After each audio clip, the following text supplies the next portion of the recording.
In this stretch tutorial, I'm going to be showing you how to do a wall calf stretch, but also with an element of rotation as well at the same time. So what's the point in this? Well, firstly, we go to calf stretch.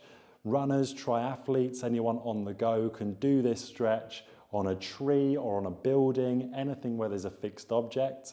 And they can also at the same time save time by getting in some hip rotation as well. So what I'm going to be doing is I'm going to be showing you this stretch on my left leg. And the first thing I'm going to do is have my hands at shoulder height. So I've got a completely straight arm from my shoulder.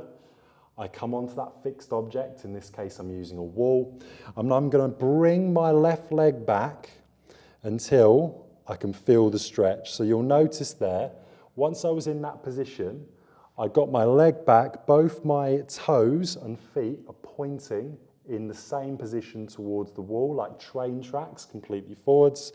And then in this position, I came forwards with my right leg, and now I can feel the stretch in my left calf and gastrocnemius and soleus muscles. So from here, what I'm going to do is I'm going to make that left leg the only leg that is in contact with the floor. This then puts in a nice element of stretch, and from here, I'm then going to come in to my hip swings.